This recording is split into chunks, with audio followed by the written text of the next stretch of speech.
pasó desde el jueves 6 de febrero de 1879, en que se decide invadir la entonces Antofagasta boliviana, hasta el viernes 14 de febrero, cuando las fuerzas militares chilenas ocuparon ese puerto?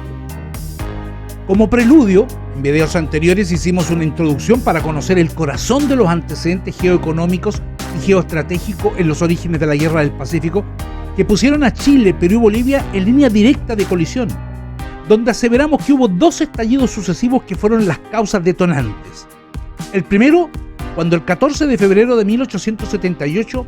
Bolivia puso la carga activa de aquel paquete explosivo llamado Impuesto de los 10 centavos. Y luego, el 1 de febrero de 1879, en que, creyendo desactivar la bomba, el gobierno boliviano decide anular el impuesto, pero con un agregado fatal. También resuelve caducar el contrato de la Compañía de Salitres y Ferrocarril de Antofagasta, creyendo ponerla en jaque mate por medio de un acto mágico de desaparición. Sin embargo, la mecha siguió prendida durante una semana, y esa carga explosiva al fin terminó estallando. Pero, ¿dónde y cómo se gestaron los hechos para la sentencia de movilización militar hacia el norte? ¿Quiénes fueron los protagonistas civiles en las esferas sociales del poder político, del poder económico, que aplaudieron, quizá condenaron, pero que al fin se unieron al coro y cincelaron a mano el primer día de la Guerra del Pacífico?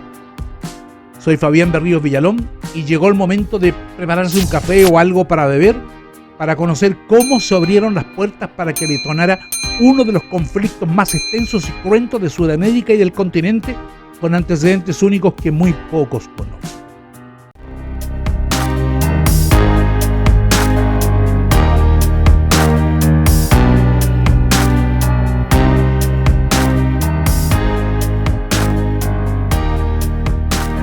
Comencemos con la operación de los civiles ilustres en la semana dramática que va desde el jueves 6 al viernes 14 de febrero de 1879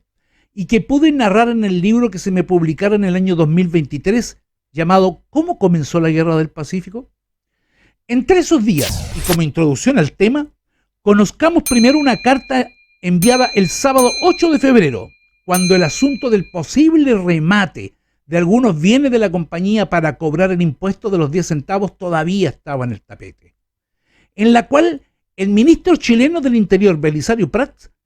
envió a Cornelio Saavedra, su colega en el Ministerio de Guerra y Marina, las siguientes frases, abro comillas: hoy escribo a Pinto, refiriéndose al presidente Aníbal Pinto, diciéndole que debemos impedir el remate y ocupar, si es necesario, a Antofagasta. No ceda usted por nada. Sería una vergüenza. Prontitud y energía, le recomienda a su amigo. Y en un postdata agregaba: yo, por lo que a mí hace, exijo, si es preciso, que en el acto se disponga todo para la ocupación de Antofagasta. Culminando la idea en términos muy imperativos: tendremos que emigrar de Chile si los bolivianos nos burlan. Y es que los vientos agitados levantaban polvo salitrero en el Norte Grande, de paso sacudiendo los portones bélicos de la Intendencia de Valparaíso, el Palacio de la Moneda Transitorio, en el verano de 1879. Tras las noticias de la decisión boliviana de anular el contrato de la Compañía Chilena de Salitre y Ferrocarril de Antofagasta. Episodio precursor, por cierto, que desató varios ciclones, un gran tsunami y varios tornados en el cono sur latinoamericano por unos 6 años. Pero coloquémonos en aquel febrero diferente de 1879 que, como cada año en la época veraniega y si los principales personajes públicos o privados no optaban por permanecer en sus casas de campo o quintas de recreo, la élite nacional abandonaba Santiago en masa para trasladarse al más templado puerto de Valparaíso, hasta donde, cerrado el Palacio de la Moneda, llegaban las autoridades nacionales que, desde el presidente de la República, Aníbal Pinto Garmendia, y sus ministros del Interior, Belisario Prats, de Relaciones Exteriores, Alejandro Fierro, de Justicia, Culto e Instrucción Pública, Joaquín Flesgana, de Hacienda, Julio Segers, y de Guerra y Marina, Cornelio Saavedra, todos militantes liberales y diría de los moderados, hasta los funcionarios más necesarios, y estando también cerrado el Congreso, políticos de todos los signos se recluían en el puerto y algunos hasta en el novísimo balneario de la cercana localidad de Viña del Mar para capear el calor de la capital y así, en medio de las gratas brisas que arrojaba el Océano Pacífico, encargarse de los asuntos del Estado, combinando las reducidas cuotas de trabajo con significativos porcentajes de relajo. La intranquilidad aumentaba porque además, en el próximo mes de marzo del 79, habría elecciones parlamentarias enfrentando a los tres partidos políticos del espectro. Aunque sin duda, las candidaturas del Partido Liberal, especialmente de su ala radical, estaban bastante alteradas por las evidencias en las acusaciones hechas al ministro del Interior de intervencionismo, teniéndolo enfrentado con el presidente que, sin ingenuidades, tenía un juicio crítico sobre la eficacia de esas peligrosas maniobras electoreras de don Belisario. Quizás por eso, y por las ya agrias relaciones con Pinto, el mismísimo Prat, aun siendo el principal miembro del gabinete, había optado por retirarse a su chacra en San Bernardo, donde permaneció hasta el martes 11 de febrero, fecha en que se decidiría la guerra. Además, para ese fin de semana aún faltaban algunos ministros, prefiriendo disfrutar el ambiente familiar en sus propias casas de campo, postergando el viaje a Valparaíso para la semana siguiente o tal vez la segunda quincena. Como verán, la atmósfera de esos años solía ser más parsimoniosa, más tranquila, y las urgencias, por supuesto, tenían otros ritmos. Sin embargo, y para colmo del 79, se añadía a la complejidad geopolítica chilena otro tema internacional al otro lado de la cordillera de los Andes, el de la disputa con los argentinos por el asunto de los límites del estrecho de Magallanes y la Patagonia, que desde el año anterior mantenía un nivel álgido de lo tradicional, más álgido de lo tradicional, al haberse puesto las cosas al borde de la contienda. Aunque para esos días veraniegos el ambiente podía sentirse algo más distendido, en razón al momentáneo alejamiento del conflicto por el logro de un tratado que fue firmado el 6 de diciembre de 1878 entre el ministro de Relaciones Exteriores de Chile, Alejandro Fierro, y el cónsul argentino en Santiago, Mariano Zarratea,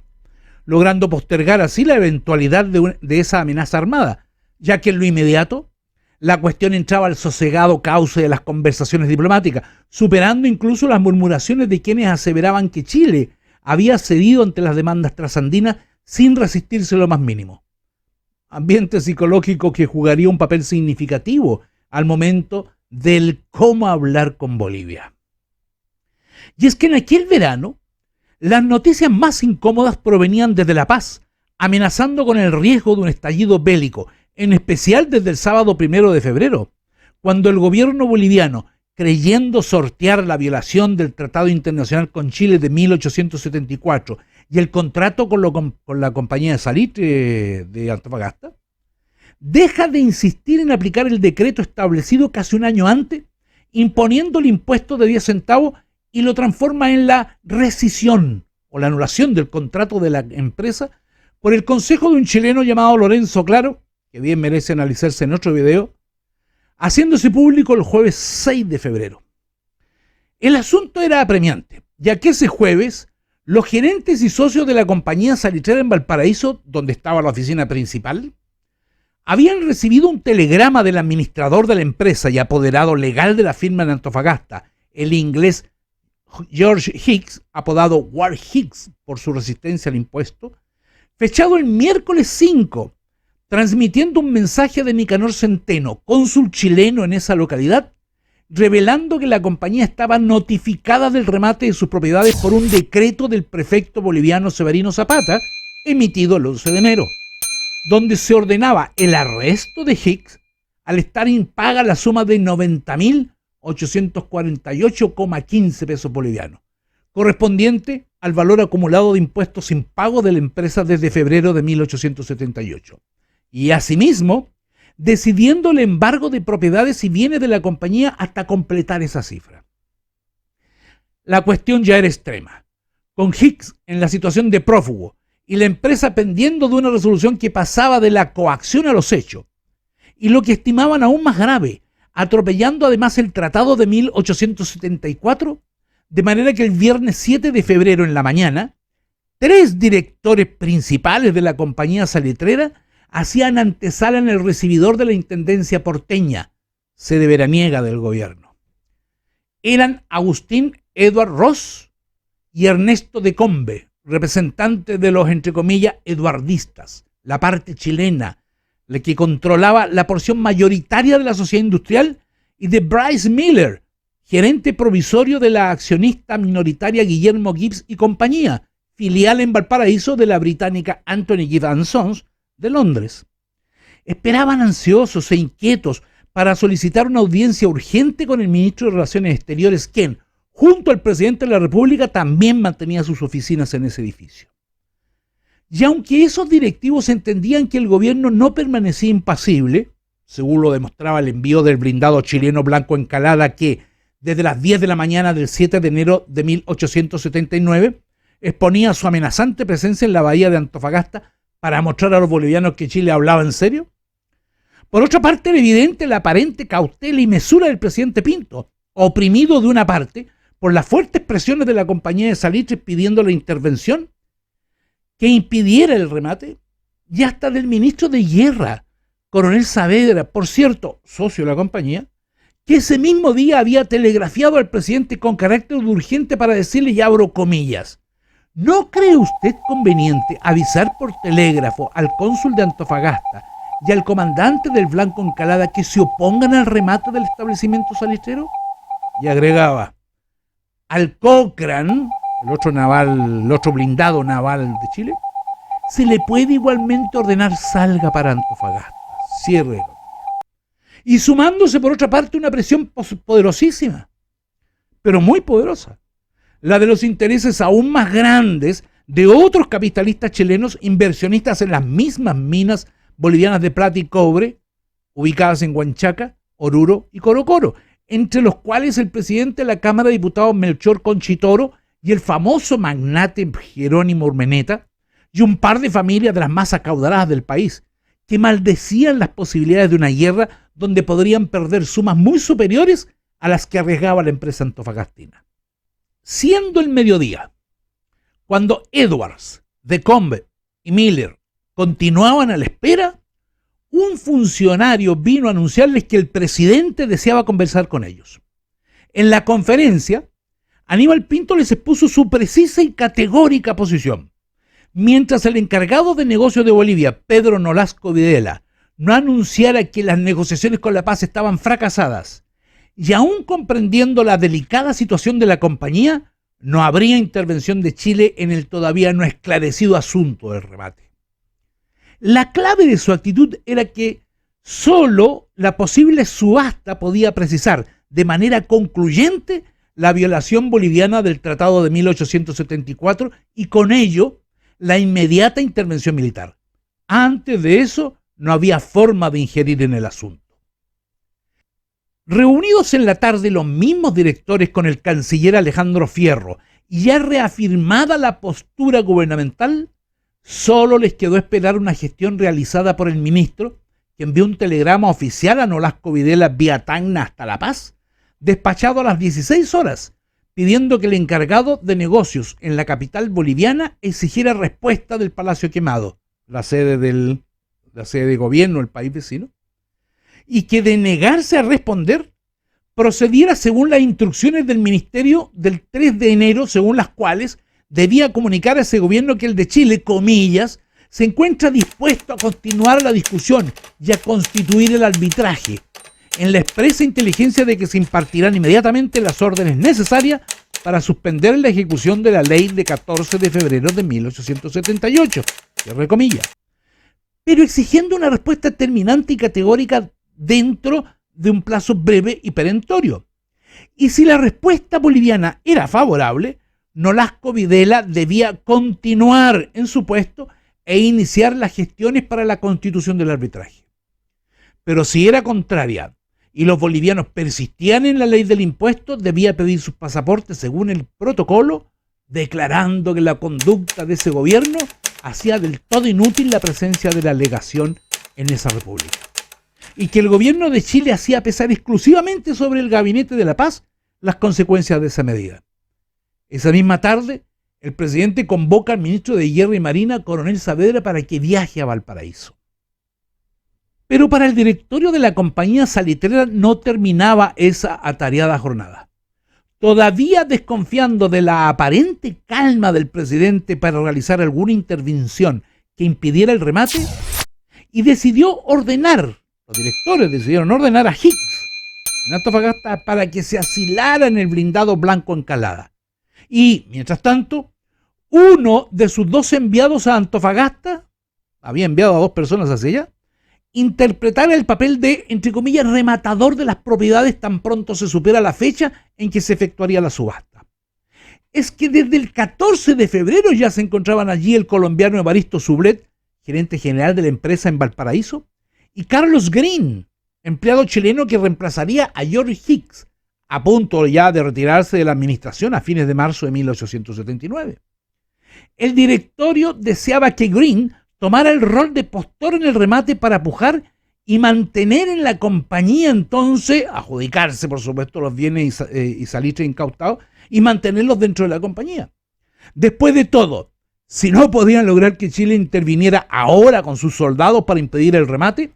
al menos jugaban la carta de mantener esas propiedades bajo la esfera de la empresa, con la esperanza de recuperarlas luego de la ocupación territorial que, necesariamente, las Fuerzas Armadas chilenas debían realizar si acaso Bolivia ejecutaba la ley de los 10 centavos.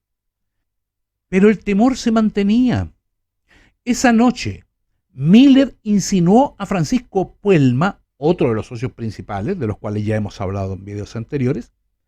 que quizás tenía sentido pagar los impuestos adeudados si Chile no terciaba y de ese modo concluir de una vez con el asunto.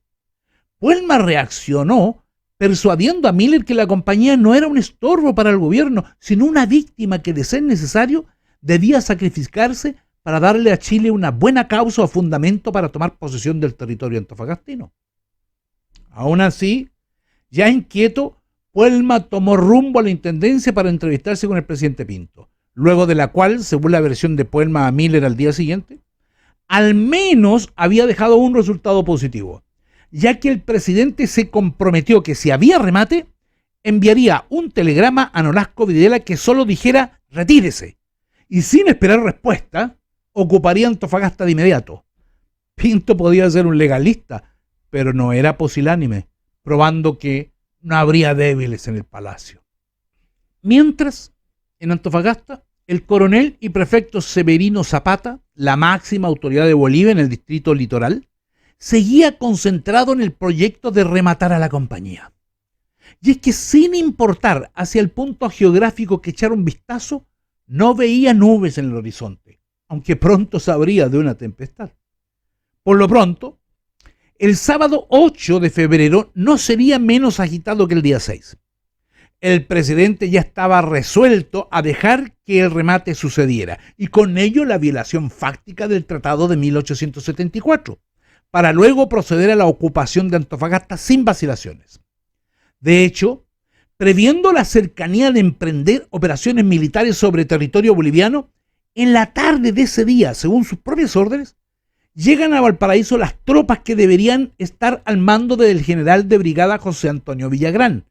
en esos momentos asentado en la provincia sureña de Angol, atendiendo el servicio de la llamada pacificación de la Araucanía, de la cual podríamos hablar en algún momento, en algún video, si les interesa y si así me lo indican en sus comentarios, por cierto.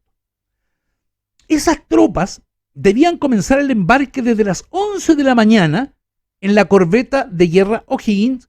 con el mandato de zarpar hacia Caldera, puerto principal de Copiapó, a unos 880 kilómetros al norte, donde ya estaba el blindado Cochrane con las instrucciones de esperar órdenes.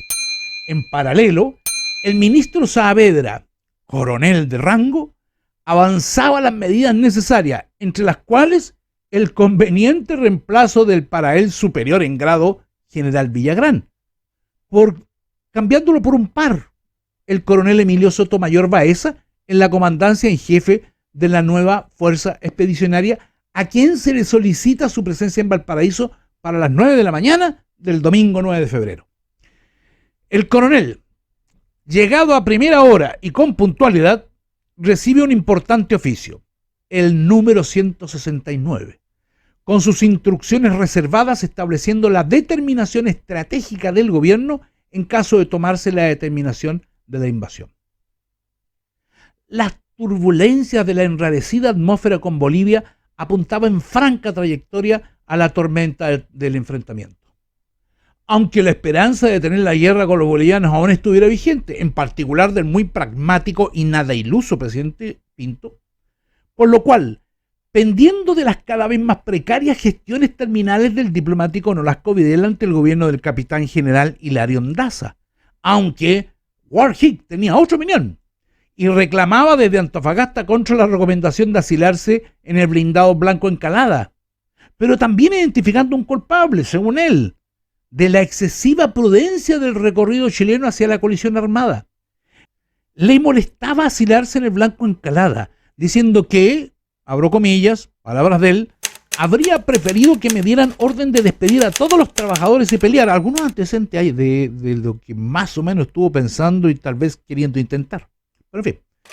si continúan con estos titubeos, agregaba Hicks, tendremos que despedir a los hombres cuando la pelea ya no sirva para nada, o cuando los bolivianos tengan 200 o 300 soldados para resistirnos, culpando a Nolasco Videla por haberse enamorado de una muchacha boliviana y por no querer presupuesto. De otro modo, decía, las cosas se habrían definido. Si no hubiese sido por su imbecilidad, tal vez nunca habrían sucedido. Bueno, un antecedente para explicar su seudónimo, ¿no? En tanto, el lunes 10 seguían los temas en torno al remate, añadiéndose la zozobra sobre el instante en que éste se realizaría.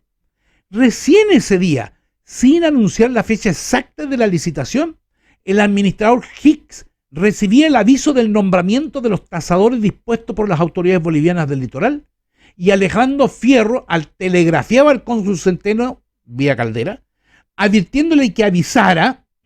comillas, con anticipación el día en que se designe para la venta de los bienes embargados y prevenga al público, a los que pretendan participar en el remate, que, vista la reclamación del gobierno chileno, la subasta no producirá efectos obligatorios. Sí, por su parte, desde el pueblito de San Bernardo, antes de salir en dirección a Valparaíso, a donde llegaría esa noche,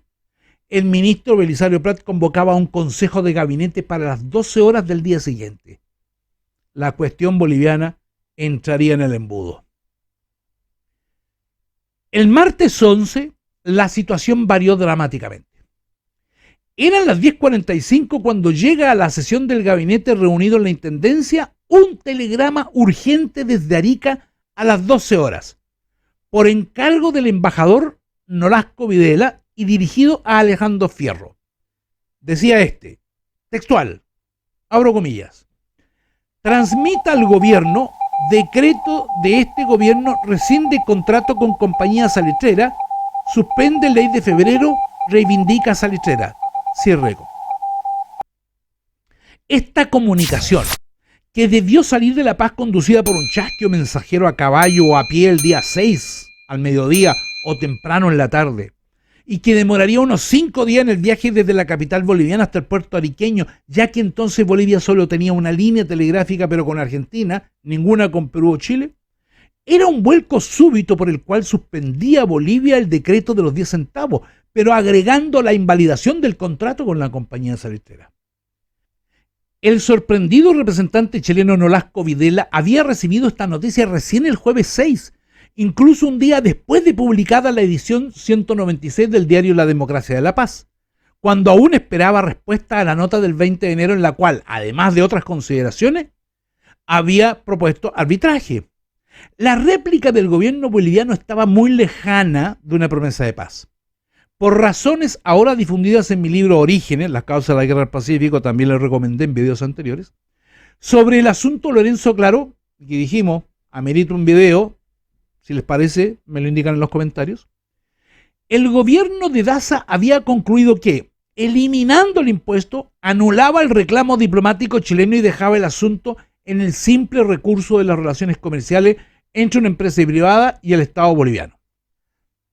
Así las cosas, para el presidente Pinto y los ministros, el tema del remate dejaba de tener vigencia y el asunto escalaba bruscamente de nivel.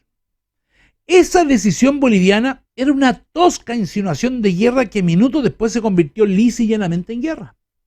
Ya no hubo mucho espacio para discusiones en el gabinete chileno y una hora después salió un mensaje dirigido a Nolasco Videla, transmitido por el cable submarino a Arica y de ahí por telégrafo a Tacna y por Chasqui hasta La Paz.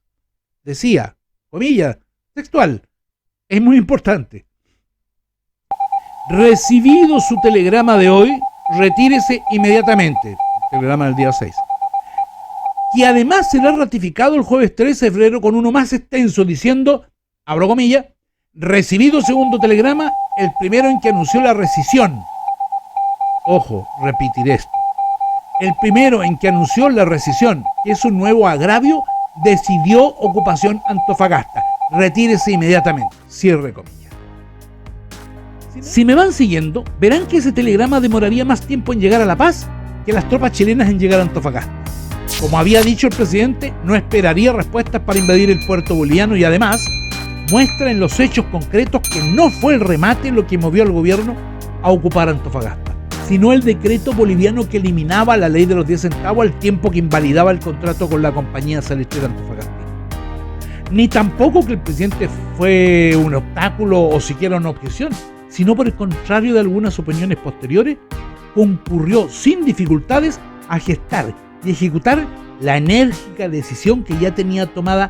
antes de la llegada de Belisario Prats. Podemos concluir que en febrero de 1879 no había pacíficas palomas en la Ensenada porteña. En efecto, a las 18 horas se recibió en Caldera un telegrama del gobierno enviado al capitán Simpson del blindado Cochrane para que procediera con la ocupación del puerto antofagastino, quien debía esperar hasta el próximo día para comunicárselo al primer comandante en jefe de las Fuerzas Militares Expedicionarias, coronel Emilio Sotomayor. Arribaba aproximadamente a mediodía en Santiago. El diario El Ferrocarril del miércoles 12 de febrero llamaba a un mitin popular, comillas, del patriotismo, de aliento y de reconciliación entre pueblo y gobierno, a realizarse en la Plaza de la Intendencia de Santiago a las 2 de la tarde, cuando en Valparaíso a las 2:30 el ministro del Interior Belisario Prat despachó una circular a las provincias anunciando que, abro comillas, el gobierno de Bolivia, desentendiéndose de nuestras reclamaciones, ha decretado la expropiación de nuestros nacionales, apoderándose de las salitreras sin dar explicación alguna. Cierre comillas. En ese anuncio a nombre del gobierno chileno, avisa el retiro del embajador Pedro Nolasco Videla y que las tropas de la República están ya en marcha para ocupar Antofagasta y demás puntos que convengan. Proactivamente, en realidad, antes de estas medidas que se estaban tomando en Valparaíso, en La Paz Nolasco Videla, de algún modo contradiciendo el crítico modo de pensar de Higgins, hacía su parte en el drama, basándose solo en las últimas instrucciones del canciller y sin que le llegara aún el telegrama donde se le pedía el retiro inmediato. Poco después de la 1 de la tarde, solicita oficialmente su pasaporte diplomático, procediendo al cierre de sus gestiones y a clausurar las puertas de la legación.